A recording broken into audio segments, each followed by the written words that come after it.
Okay. Well, hello and welcome to the first week of Anne Green Gables Story Hour. I don't know. That's a good name, I guess we'll call that. All right. So I started with chapter 2. So chapter 1 kind of sets the stage. And it's from the perspective of a nosy neighbor who notices the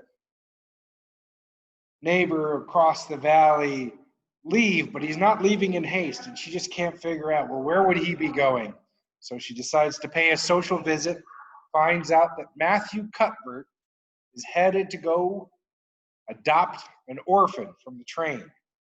Now, it's going to be a young man and going to help on the farm, and chapter 2 begins with from Matthew's perspective, and he's headed on to go do that very thing. So without further ado, Mathew Cuthbert and the sorrel mare jogged comfortably over the 8 miles to Bright River.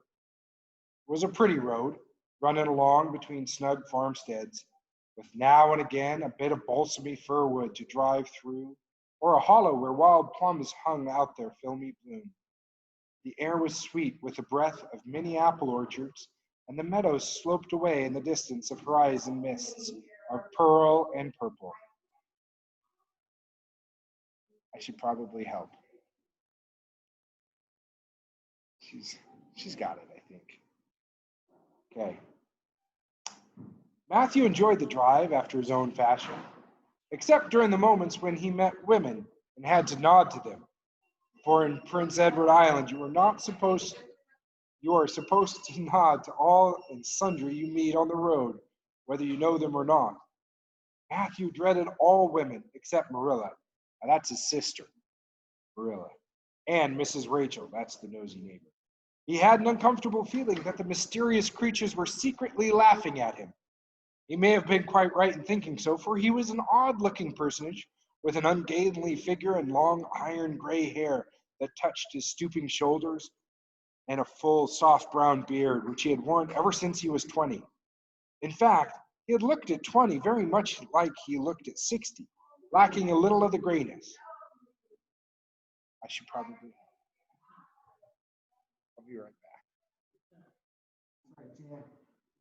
I'm coming. Hasn't been all on here. My jacket. I'm still freezing. Cold? You got your coat on. You have to drive down there. You have to drive down there. I don't know how you guys stay in there. It's cold there. Colder than that house in my house. Oh, yes. No, I'm fine. How do you live? One down there. Yeah, she's the one. She's right around the corner of my house. Right around the corner. All right. They're all squared away. Got it all squared away. Okay. When he reached Bright River, there was no sign of any train. He thought he was too early, so he tied his horse in the yard of the small Bright River Hotel and went over to the station house.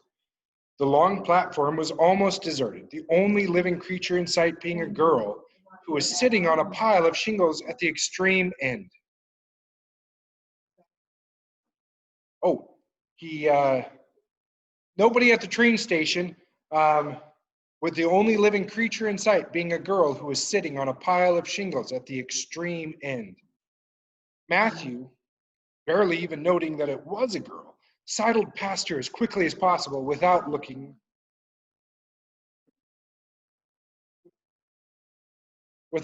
at her. Had he looked, he could hardly have failed to notice the tense rigidity and expectation of her attitude and expression. She was sitting there waiting for something or somebody, and since sitting and waiting was the only thing to do just then, she sat and waited with all her might and main. Mathew encountered the station master locking up the ticket office preparatory to going home for supper. He asked him if 5:30 train would soon be along. Well, 5:30 train has been in and gone a half hour ago, answered the brisk official. But there was a passenger dropped off for you, a little girl. She's sitting out there on the shingles. I asked her to go into the ladies' waiting room, but she informed me gravely that she preferred to stay inside. There was more scope for imagination, she said. She's a case, I should say. I'm not expecting a girl, said Mathew blankly. It's a boy I've come for.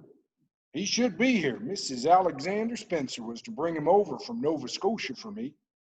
Station master riffled. Yes, there's some mistake, he said. Miss Spencer came off the train with that girl and gave her into my charge. Said you and your sister were adopting her from an orphan asylum, that you would be along for her presently. That's all I know about it. I haven't got any more orphans concealed hereabouts. I don't understand, said Mathew helplessly, wishing that Marilla was at hand to cope with the situation. Well, you better question the girl, said the station master carelessly. I dare say she'll be able to explain. She's got a tongue of her own, that's certain. Maybe they were out of boys of the brand you wanted. He walked jauntily away, being hungry, and the unfortunate Mathew was left to do that which was harder for him than bearding a lion in its den. Walk up to a girl, a strange girl, an orphan girl, and demand of her why she wasn't a boy. Mathew groaned in spirit as he turned about and shuffled gently down the platform toward her. She had been watching him ever since he had passed her, and she had her eyes on him now. Mathew was not looking at her and would not have seen what she was really like even if he had been. But an ordinary observer would have seen this. A child of about 11, garbed in a very short, very tight, very ugly dress of yellowish gray wincey. She wore a faded brown sailor hat, and beneath the hat, extended down her back, were 2 braids of very thick, decidedly red hair. Her face was small, white, and thin, also much freckled. Her mouth was large, and so were her eyes, which looked green in some lights and moods and gray in another. So far, the ordinary observer. An extraordinary observer might have seen that the chin was very pointed and pronounced, that the big eyes were full of spirit and vivacity, that the mouth was sweet-lipped and expressive, that the forehead was broad and full. In short, our discerning extraordinary observer might have concluded that no commonplace soul inhabited the body of this stray woman-child of whom shy Mathew Cuthbert was so ludicrously afraid. Mathew, however, was spared the ordeal of speaking first, for as soon as she concluded that he was coming up to her, she stood, grasping one thin brown hand with one thin brown hand the handle of a shabby old-fashioned carpet bag. The other she held out to him. I suppose you are Mathew Cuthbert of Green Gables, she said in a peculiarly clear, sweet voice. I'm very glad to see you. I was beginning to be afraid you weren't coming for me, and I was imagining all the things that might have happened to prevent you. I had made up my mind that if you didn't come for me tonight, I'd go down the track to that big wild cherry tree at the bend and climb up into it and stay all night. I wouldn't be a bit afraid. And wouldn't it be lovely to sleep in a wild cherry tree, all white and with bloom in the moonshine? Don't you think? You could imagine you were dwelling in marble halls, couldn't you? And I was quite sure you would come for me in the morning if you didn't come tonight. Mathew had taken the scrawny little hand awkwardly in his. Then and there he decided what to do. He could not tell this child with the glowing eyes that there had been a mistake. He would take her home and let Marilla do that. She couldn't be left at Bright River anyhow, no matter what mistake had been made. So all questions and explanations might as well be deferred until he was safely back at Green Gables. I'm sorry I was late, he said shyly. Come along. The horse is over in the yard. Give me your bag. Oh, I can carry it, the child responded cheerfully. It isn't heavy. I've got all my worldly goods in it, but it isn't heavy. And if it isn't carried in just the certain way, the handle pulls out. So I better keep it because I know the exact knack of it. It's an extremely old carpet bag. Oh, I'm very glad you've come. even if it would have been nice to sleep in a wild cherry tree. I've got to drive a long piece, haven't we? Mrs. Spencer said that it was 8 miles. I'm glad because I love driving. Oh, it seems so wonderful that I'm going to live with you and belong to you. I've never belonged to anybody. Not really, but the asylum was the worst. I've only been in it for 4 months, but that was enough.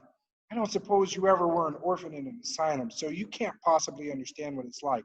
It's worse than anything you can imagine. Mrs. Spencer said it was wicked of me to talk like that, but I didn't mean to be wicked.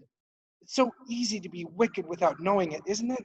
They were good, you know, the asylum people, but there is just so little scope for imagination in an asylum, only just the other orphans. It was pretty interesting to imagine things about them, to imagine that perhaps the girl who sat next to you was really the daughter of a belted earl who had been stolen away from her parents in her infancy by a cruel nurse who died before she could confess her sins. I used to lie awake at nights imagining things like that because I didn't have time in the day. I guess that's why I'm so thin. I am dreadfully thin, aren't I? There's a pick to my bones. I do love to imagine I'm nice and plump with dimples in my elbows. With this, Matthew's companion stopped talking, partly because she was out of breath, and partly because they had reached the buggy. Not another word did she say until they had left the village and were driving down a steep little hill, the road part of which had been cut so deeply into the soft soil that the banks fringed with blooming wild cherry trees and slim white birches. They were several feet above their heads. The child put out her hand and broke off a branch of wild plum that brushed against the side of the buggy. Isn't that beautiful? What did that tree leaning out from the bank, all white and lacy, make you think of? She asked. Well, now, I don't know, said Matthew. Why, a bride, of course. A bride all in white with a lovely misty veil. I've never seen one, but I can imagine what she would look like. I don't ever expect to be a bride myself.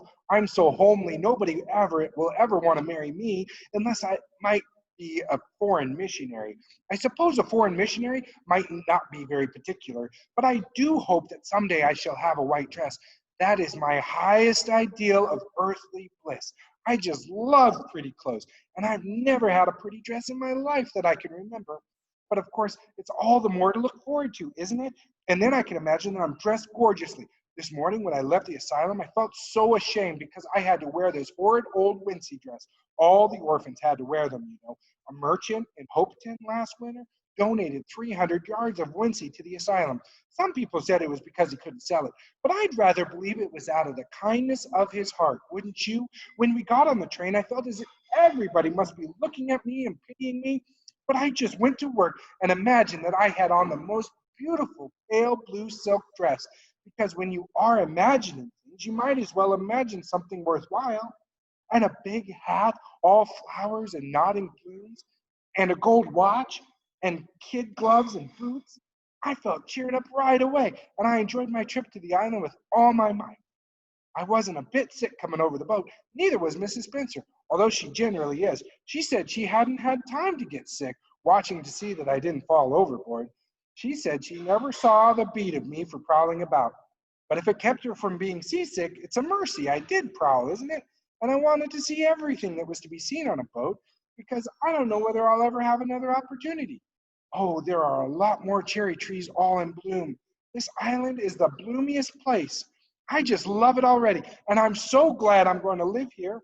I've always heard that Prince Edward Island was the prettiest place in the world, and I used to imagine I was living here, but I never really expected I would. It's so delightful when your imaginations come true, isn't it? But those red roads are so funny. When we got onto the train at Charlottetown and the red roads began to flash past, I asked Mrs. Spencer what made them red. And she said she didn't know, and for pity's sake, not to ask her any more questions. She said I must have asked her 1,000 already. I suppose I had to. But how are you ever going to find out about things if you don't ask questions? And what does make the roads red? Well, now, I don't know, said Matthew. Well, that is one of the things to find out sometime. Isn't it splendid to think of all the things there are to find out about? It just makes me feel glad to be alive. It's such an interesting world. It wouldn't be half so interesting if we know all about everything, would it? there'd be no scope for imagination then, would there? But am I talking too much? People are always telling me I do. Would you rather I didn't talk? If you say so, I'll stop. I can stop when I make up my mind to, although it is very difficult. Matthew, much to his own surprise, was enjoying himself. Like most quiet folk, he liked talkative people when they were willing to do the talking themselves and did not expect him to keep up his end. But he had never expected to enjoy the society of a little girl. Women were bad enough in all conscience, but little girls were worse. He detested the way they had of sidling past him timidly and with sideways glances, as if they expected him to gobble them up at a mouthful if they ventured to say a word. That was the Avalonia type of well-bred little girl. But this freckled witch was very different, and although he found it rather difficult for his slower intelligence to keep up with her brisk mental processes, he thought he kind of liked her chatter. So he said as shyly as usual, "Oh, you could talk as much as you like. I don't mind. Oh, I'm so glad. I know you and I are going to get along together fine. It's such a relief to talk when one wants to, and not to be told that children should be seen and not heard. I've had that said to me a million times, and people laugh at me because I use big words. But if you have big ideas, you have to use big words to express them, haven't you?" "Well, now that seems reasonable," said Matthew. "Mrs. Spencer said that my tongue must be hung in the middle, but it isn't. It's firmly fastened at one end. Mrs. Spencer said your place was named Green Gables. I asked her all about it, and she said there were trees all around it. I was gladder than ever. I just love trees, and there weren't any at all at the asylum, only a few poor teeny weeny things out in front with little whitewashed cagey things about them. They just looked like orphans themselves, those trees did. I used to make me want to cry to look at them. I used to say to them, 'Oh, you poor little things, if you were out in great big woods with other trees all around you and little mosses and June bells growing over your roots and a brook not far away and birds singing in your branches, you could grow then, couldn't you? But you just can't where you are. Well, I know exactly how you feel, little trees. I felt sorry to leave them behind this morning. You do get so attached to things like that, don't you? Is there a brook anywhere near Green Gables? I forgot to ask Mrs. Spencer that." "Well, now, yes. There's one right below the house." "Fancy! It's always been one of my dreams to live near a brook. I never expected I would, though. Dreams don't often come true, do they? Wouldn't it be nice if they did? But just now I feel pretty darn near perfectly happy. I can't feel exactly perfectly happy because, well, what color would you call this?" She twitched one of her long, glossy braids over her thin shoulder and held it up before Matthew's eyes. Matthew was not used to deciding on the tints of ladies' hair, but in this case there couldn't be much doubt. "It's red, ain't it?" he said. The girl let the braid drop back with a sigh that seemed to come from her very toes and to exhale forth all the sorrow of the ages. "Yes, it's red," she said resignedly. "Now you see why I can't be perfectly happy. Nobody could who has red hair. I don't mind the other things so much, the freckles and the green eyes and my skinniness. I can imagine them away. I can imagine that I have a beautiful rose leaf complexion and lovely starry violet eyes, but I cannot imagine that red hair away. I do my best. I think to myself, now my hair is a glorious black, black as a raven's wing. But all the time, I know it is just plain red, and it breaks my heart. It will be my lifelong sorrow. I read of a girl once in a novel who had a lifelong sorrow, but it wasn't red hair. Her hair was pure gold rippling back from her alabaster brow.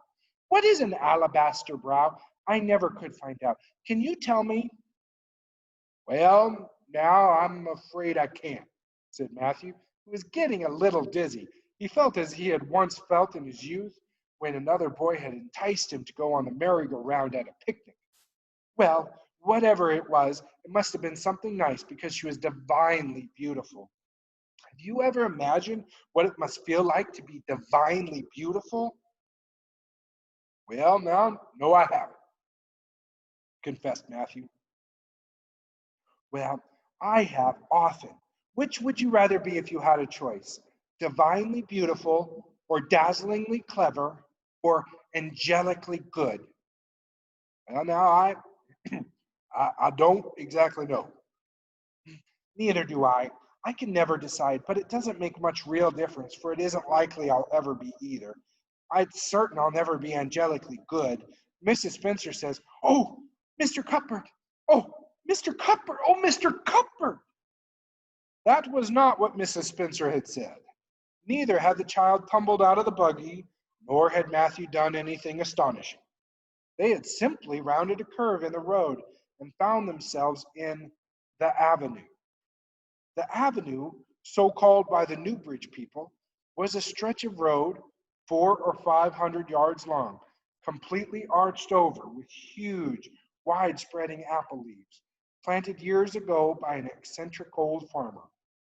Overhead was one long canopy of snowy, flagrant bloom. Below the boughs, the air was full of a purple twilight, and far ahead, a glimpse of painted sunset sky shone like a great rose window at the end of a cathedral aisle. Its beauty seemed to strike the child dumb. She leaned back in the buggy, her thin hands clasped before her. Her face lifted rapturously to the white splendor above. Even when they had passed out and were driving down the long slope to Newbridge, she never moved nor spoke. Still, with rapt faces, she gazed afar into the sunset west, with eyes that saw visions trooping splendidly across that glowing background. Through Newbridge, a bustling little village where dogs barked at them and small boys hooted with curious faces peered from among the windows, they drove, still in silence. When 3 more miles had dropped away behind them, the child had not spoken. She could keep her silence, it was evident, as energetically as she could talk. "I guess you're feeling pretty tired and hungry," Matthew ventured to say at last, accounting for her long visitation of dumbness with the only reason he could think of.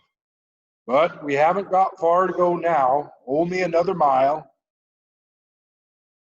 She came out of her reverie with a deep sigh and looked at him with dreamy eyes of a soul that had been wandering afar, star-led. "Oh, Mr. Cuthbert," she whispered, "that place we came through, that white place, what was it?" "Well, now, you must mean the avenue," said Matthew after a few moments' profound reflection. "It is a kind of pretty place." "Pretty? Oh, pretty doesn't seem the right word to use, nor beautiful either. They don't go far enough. Oh, it was wonderful, wonderful. It's the first thing I ever saw that couldn't be improved upon by imagination. It just satisfies me. Right here," she put one hand on her breast. "It made a queer, funny ache, and yet it was a pleasant ache. Did you ever have an ache like that, Mr. Cuthbert?" "Well, now, I can't recollect that I ever have." "I've had it lots of times, whenever I see anything royally beautiful. But they shouldn't call that lovely place the avenue. There's no meaning in a place like that. They should call it, let me see, the White Way of Delight. Isn't that a nice imaginative name? When I don't like the name of a place or a person, I always imagine a new one and always think of them so. There was a girl at the asylum whose name was Hepzibah Jenkins, but I always imagined her as Rosalina de Vere. Other people might call that place the Avenue, but I shall always call it the White Way of Delight. Have we really only another mile to go before we get home? I'm glad and I'm sorry. I'm sorry because this drive has been so pleasant, and I'm always sorry when pleasant things end. Something still more pleasant may come after, but you can never be sure, and it's so often the case that it isn't more pleasant.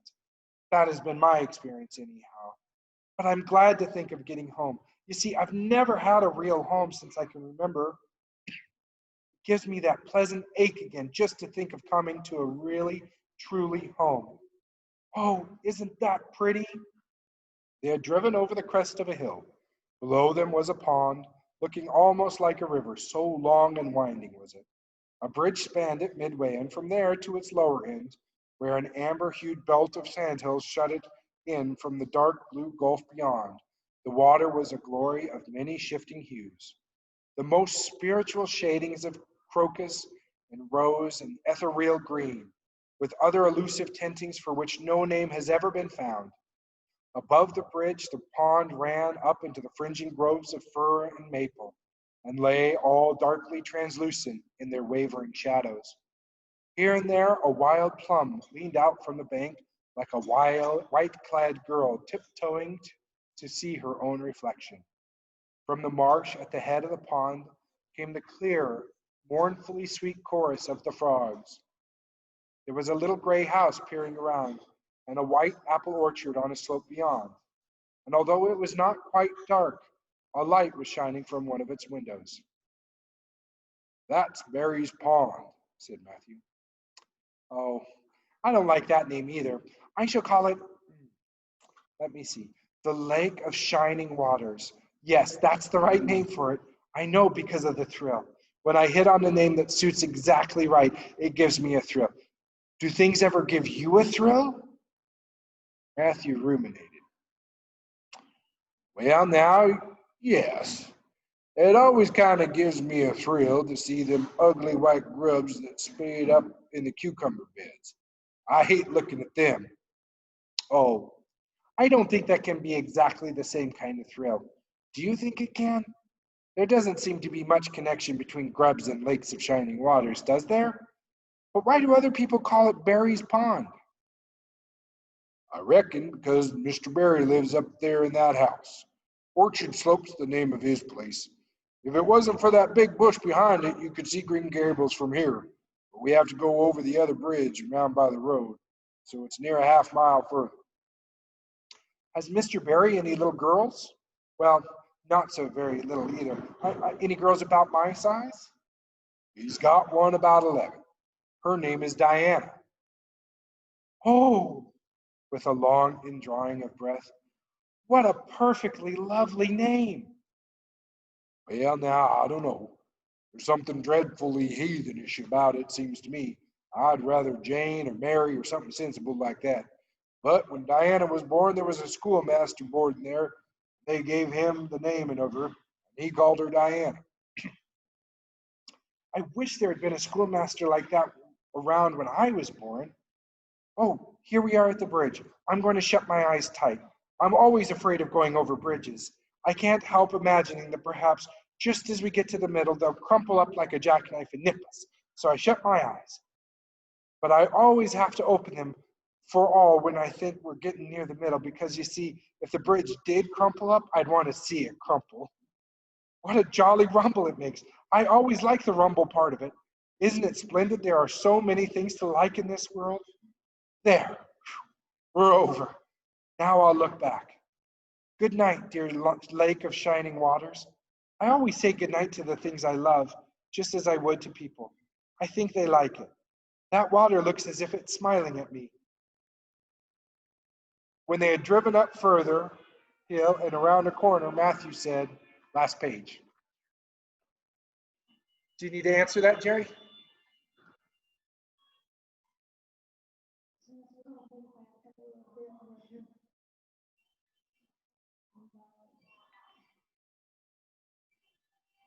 "We're pretty near home now.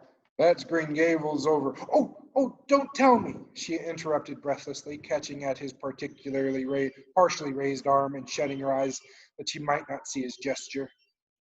"Let me guess. I'm sure I'll guess right." She opened her eyes and looked about her. They were on the crest of a hill. The sun had set some time since, but the landscape was still clear in the mellow afterlight.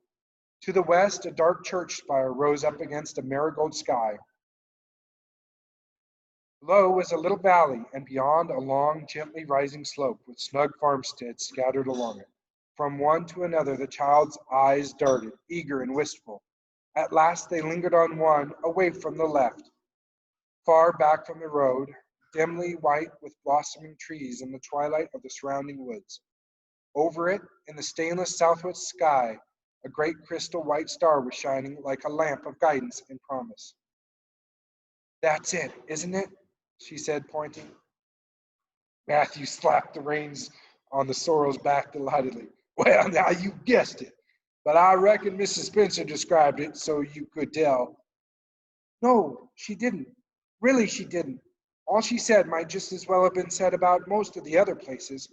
I hadn't any real idea what it looked like, but just as soon as I saw it, I felt it was home. Oh, it seems as if I must be in a dream.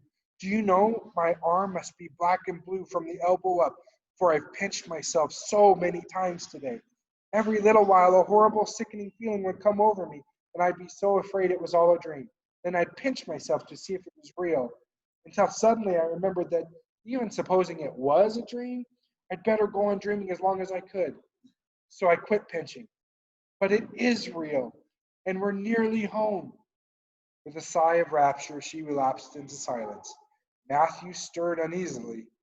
He felt glad that it would be Marilla and not he who would have to tell this waif of the world that this home she longed for was not to be hers after all.